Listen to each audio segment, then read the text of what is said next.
I know what everyone's probably thinking. Oh, you said you were doing finance videos and you are doing video where you ramble about gym shit. A good percentage of the people who watch my videos aren't subscribed. If you could help me out, hit that subscribe button. If you don't like me, no dramas. Hit the unsubscribe button. Doesn't cost you anything. The great thing for me making this video is I'm not going to be stuttering like I usually do. You'll notice when I do my finance videos, there's a lot of umming and ahhing because I'm still working out exactly what I'm talking about. I'm not good at money and I'm not good at the financial system and I'm not good at taxes and I'm not good at percentages. I'm not good at math.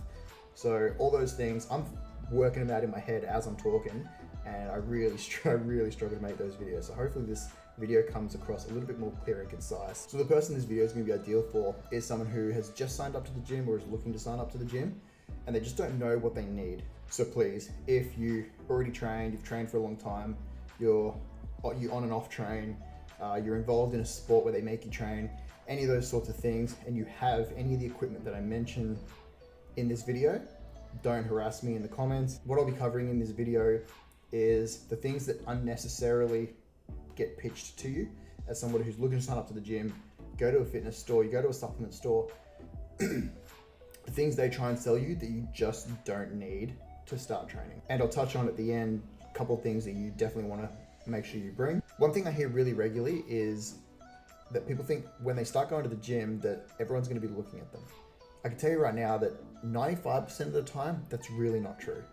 There is a small percentage of the time where if you're doing something that makes you stand out or wearing something that you really don't need and it was obvious that that was sold to you, those things can make you stand out, but no one's going to be judging what you lifted because anyone who is lifting heavy weights in the gym has been in the position you're in.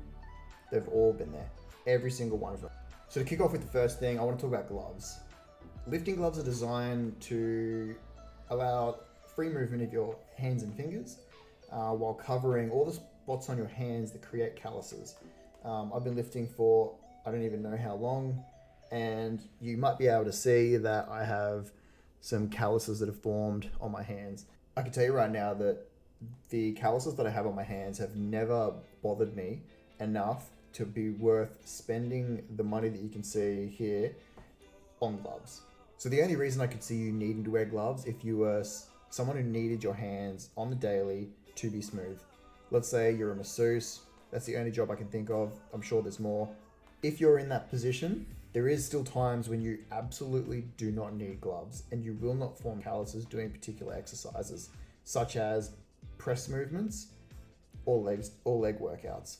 So any chest movement, pushing forward, any shoulder movement upwards, or any leg exercise like squats, lunges, machine work, all that sort of stuff, you still don't need the gloves. So please do yourself a favor, don't buy gloves unless you absolutely need them on only back day. So the next item I want to talk about is lifting belts. So I actually own a lifting belt. It's been a very long time since I've used it, but I do have one. The reason you buy a lifting belt is to wrap it around your waist, do it up nice and tight. It helps support your core, support your back while you're doing large compound movements like squats and deadlifts. I see a lot of people getting around the gym wearing them when they're doing shoulder press, curls, you name it. I've seen them do it. Yes, it will support your back while you're doing these activities, but unless you're going for a personal best and you really want your core supported during that time that you're stressing your body and the muscles in your core and your back right to their limit, unless you want that support for that personal best record, I would highly recommend that you train without a belt. There's two ways to get stronger. You use a belt, which makes you lift heavier, or you get a stronger back by not using a belt and getting stronger. So what did you sign up to the gym for? So the third thing I want to talk about is actually pre-workout. I know what you're thinking. He's holding pre-workout. Why would he tell me not to buy a pre-workout when he's clearly purchased it? I totally understand that. I have an addiction. That's why I buy pre-workout. I was just editing this video and thought it was appropriate to mention I am aware of the difference between an addiction and a bad habit. Pre-workout for me is definitely more of a bad habit than an addiction. But yeah, I call it an addiction. Why I recommend you don't buy pre-workout is because it's very easy to form an addiction. It gives you, it's like a large hit of caffeine. There's 300 milligrams of caffeine in this, and I never do the normal scoop. I always heap scoop it, so I don't know how much I'm getting, especially if you have it late in the afternoon. A lot of people struggle to go to sleep.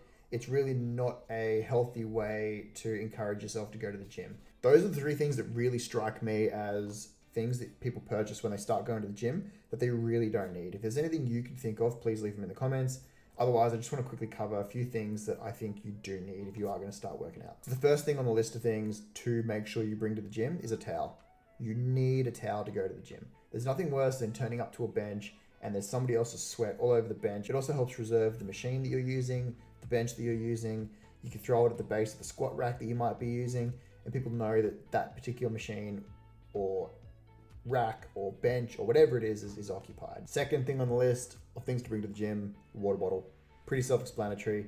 You get thirsty, you need a water bottle, bring a fucking water bottle. The third and final thing that I recommend that you bring to the gym is anything that you use to listen to music, preferably inner earbuds like AirPods or just general normal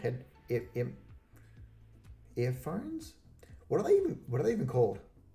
Stuff that goes in your ears. I wear Bose headphones, so the reason I don't recommend using them because you get sweaty.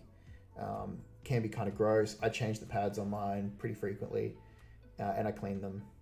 But earbuds, definitely better. So off the top of my head, those are the things that I think you do and don't need when you're going to the gym. If there's anything else you can think of, please leave them in the comments. If you've got anything to say to me, hit me up in those comments because I will reply. I know what everyone's probably thinking. Oh, you said you were doing finance videos and you are doing video where you ramble about gym shit. Yes, I know. I am still doing those finance videos. Anytime we start a new activity, you're not entirely sure what you do and don't need to start that activity. And this is something I've done for a long time, and it's something I felt like I could give back to anyone that was just interested. I will have a portfolio update coming in a couple of weeks. Hopefully I'll have purchased more since then, but we'll see how that goes. I do have a couple of events coming up, and I may need the expendable cash, so we'll see what happens. I also have an item coming from Wish. Most of you probably don't know, I have scoliosis in my spine. If I work out how to do it, I'll try and put a picture just there, show you my spine. So it's a little bit crooked, and I found that hanging from a bar has recently really helped my spine. The pops and cracks that come from it sound disgusting, but they feel amazing, and it really feels like it's helped. So I've ordered off Wish a head harness that you can use to hoist your head vertically. So I might do like an unboxing of that, and I might try and record using it for the first time, so we'll see how that goes. A good percentage of the people who watch my videos aren't subscribed. If you could help me out, hit that subscribe button. If you don't like me, no dramas, hit the unsubscribe button. Doesn't cost you anything. So please give that a go. Hit the like, share it with your friends if you felt any of this information was valuable to you. And I'll see you guys with hopefully a video related to investing in finance in the near future. Thank you.